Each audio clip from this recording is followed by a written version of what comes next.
అంతర్జాతీయ వాణిజ్య సంస్థ లూలు గ్రూపు మళ్లీ ఏపీలో పెట్టుబడులు పెట్టేందుకు ఆసక్తి కనబరుస్తోంది.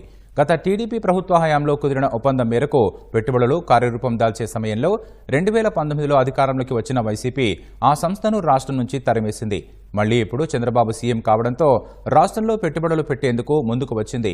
విశాఖతో పాటు విజయవాడ, తిరుపతిలో మాల్స్, మల్టీప్లెక్స్ల నిర్మాణం, ఆహార శుద్ధి రంగంలో పెట్టుబడులపై ముఖ్యమంత్రితో చర్చించింది.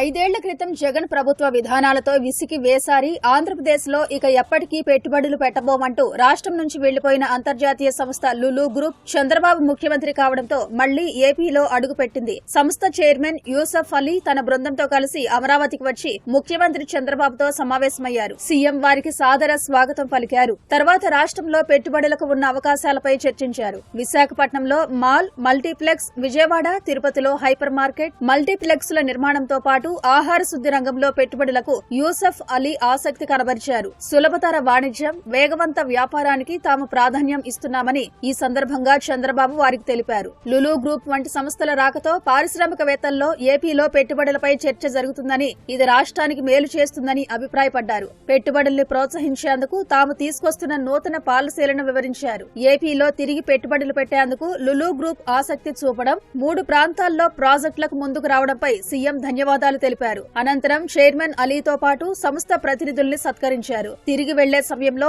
యూసఫ్ అలీని ఆలింగనం చేసుకుని కారు వరకు వచ్చి చంద్రబాబు వారికి వీడ్కోలు పలికారు.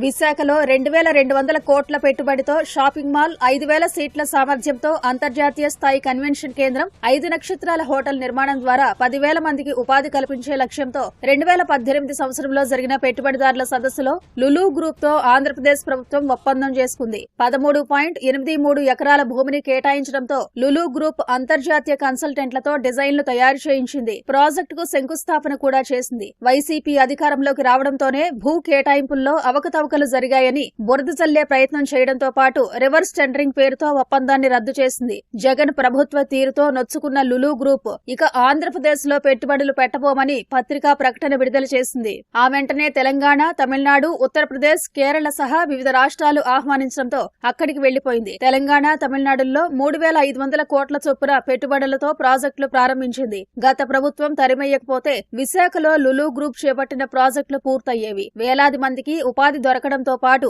ఆ సంస్థ నుంచి 1,000 కోట్ల పెట్టుబడులు రాష్ట్రానికి వచ్చేవి. నాటి ముఖ్యమంత్రి జగన్ వ్యవహార శైలితో రాష్ట్రం తీవ్రంగా నష్టపోయింది. అప్పుడు పారిపోయిన పెట్టుబడిదారులు కూటమి ప్రభుత్వం అధికారంలోకి రావడం, చంద్రబాబు సీఎం కావడంతో మళ్లీ ఆంధ్రప్రదేశ్ వైపు చూస్తున్నారు.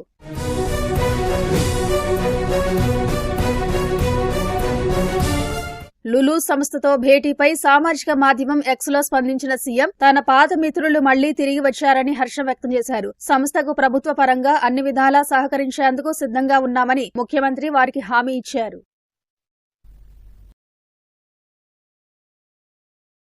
ఏపీ రాజధాని అమరావతి బెజవాడ దగ్గరగా ఉన్నాయి. అలాగే గుంటూరు కూడా రాజధానికి దగ్గరగానే ఉంది. ఈ నేపథ్యంలో తెలంగాణలోని హైదరాబాద్, సికింద్రాబాద్లు ఏ విధంగా జంట నగరాలుగా ఉన్నాయో వీటికి ధీటుగా సీమాంధ్రలో విజయవాడ, గుంటూరులను ట్విన్ సిటీస్ గా అభివృద్ధి చేయాలని ప్రభుత్వం నిర్ణయించింది. గుంటూరు, విజయవాడలను జంట నగరాలుగా అభివృద్ధి చేయడానికి కేంద్రం, రాష్ట్ర ప్రభుత్వాలు ప్రణాళికలు సిద్ధం చేస్తున్నాయి. స్మార్ట్ సిటీ పథకంలో భాగంగా విజయవాడ, గుంటూరు నగరాలకు కేంద్రం ఇప్పటికే 2,000 కోట్ల రూపాయలు మంజూరు చేసింది. హైదరాబాద్ కు ధీటుగా జంట నగరాల అభివృద్ధి రాష్ట్ర ప్రభుత్వం ప్రయత్నిస్తోంది. గుంటూరు సమీపంలోని కొన్ని గ్రామాలు, మండలాలను కలిసి గ్రేటర్ గుంటూరు అవతరించనుంది. అధికారులు ఈ మేరకు ప్రతిపాదనలను సిద్ధం చేశారు. దీనిపైన భారీ కసరత్తు జరుగుతున్నట్టు తెలుస్తోంది. తాజా ప్రతిపాదనల ప్రకారం గుంటూరు కార్పొరేషన్లో 8 మండలాల పరిధిలోని 39 గ్రామాలు విలీనమవనున్నాయి. గుంటూరు రూరల్ మండలం పూర్తిగా కనుమరుగు కానుంది.